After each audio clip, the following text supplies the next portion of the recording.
Now, Netflix is coming to Monmouth County. I'm pretty sure we all know that. But did you know it's also not the only project going on at Fort Monmouth? Today, we're going to cover Riverwalk Center, which is a $25 million development that's going to help revitalize this iconic location. They're going to do it through flex and retail space, a hotel, and even a restaurant. But before we get started and into the video, if it's your first time to the channel, my name is Steve McCutcheon, and I'm a realtor at Berkshire Hathaway. And on the Live in Central New Jersey channel, we cover everything related to the Central Jersey real estate market. So if you're the first one to know what's going on in Monmouth or Ocean County real estate, feel free to click the bell, hit the subscribe button. Let's get this video started. Situated on a 12-acre parcel of land, Riverwalk Center is designed to be a vibrant mixed-use complex, and at its heart stands the historic Allison Hall, which is a structure formerly built in 1928 and used by the U.S. Army. This building is being meticulously restored to house a 48-room boutique hotel, also to be accompanied by a pool and bar. Sports enthusiasts should also be thrilled as Nicole, New Jersey is coming to Fort Monmouth. This is a 20,000 square foot facility that's going to house different racket sports like 4 pickleball courts, 3 squash courts, and 2 paddle courts. It's co-founded by the former #1 squash player, Peter Nicole, and his wife, Jess, and this is going to open roughly in about spring of 2025. Riverwalk will also include a 2-story, 25,000 square foot restaurant that's going to overlook the water. 11,000 square feet of that will be indoor dining space, and an additional 10,000 square feet will be of outdoor dining space. I'm assuming the rest of the 4,000 just used for the actual function of the restaurant, but there's also about going to be 10,000 square feet of additional space for a recreational area that's going to be adjacent to it. So pretty much you go there, especially during the warmer months of the year, I would say anywhere from late April, early May to maybe mid-fall coming here in New Jersey, and you get to enjoy some beautiful sunsets overlooking the water.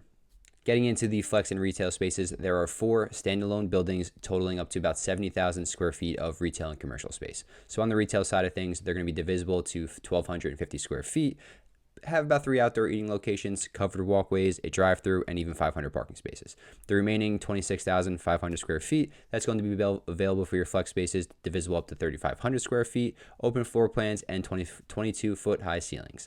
There's going to be quite a few different uses for all these buildings, including restaurants, maybe a coffee shop, you got medical offices, anything health and fitness.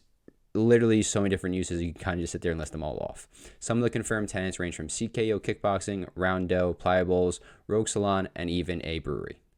And a quote directly from one of the developers, Michael Abood: "Our vision for Riverwalk Center is to create a community hub, a place where people can go, grab a cup of coffee, go for a walk, work out, and even work here. It's about fostering a live, work, play environment." So originally, Riverwalk Center was planned to be in 2 different phases and be built that way, but they actually put it into just 1 phase and streamlined the process a little bit. So the expected delivery date for the entire complex is going to be July of 2026. Accessibility was key in determining Riverwalk's location. It is an 11-minute walk to the train station over in Little Silver, and this uses the North Jersey coastline. So that's going to go as far north as Penn Station in New York City and as far south as Bay Head's the last stop, and then Little Silver basically being kind of in the middle of both of those, honestly.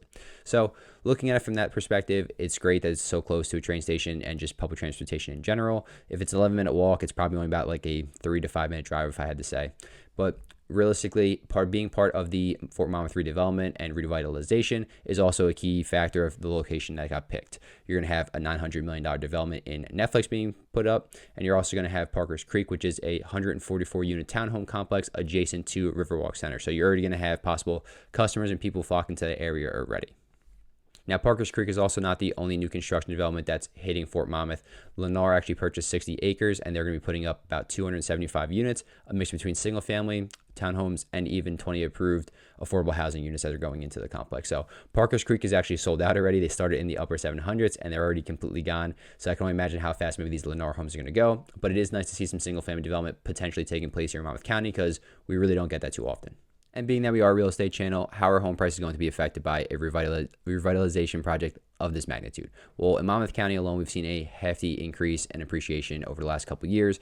Since 2020, the average sales price for a home was about $400,000 here in Monmouth County. That has shot up to about over $650,000 currently in 2025. So a very large increase. Now, other parts of the U.S., if you've seen maybe some news headlines, aren't exactly seeing the exact same market that we are currently. There's parts of Texas, Washington, D.C., Florida that are getting hammered with a bunch of inventory and prices are dramatically lowering. But here in New Jersey and just the Northeast in general, the exact opposite is still happening. We are seeing a low shortage of inventory, high prices, multiple bids continuing. So the Northeast is almost kind of propping up the U.S. housing market as it stands currently. But Things could definitely change. Maybe if the interest rate's lower, people want to list their homes. But as it stands, with not enough new construction in our area, especially on the single family side of things, I don't foresee that kind of happening anytime soon. So look for prices to continuously increase. And if you're looking to have someone come evaluate the home, I do free home evaluations. Hit me up in the comments and description. All my contact information is over there. Shoot me an email. I'd love to help you get that out and get that to you. Have a great day.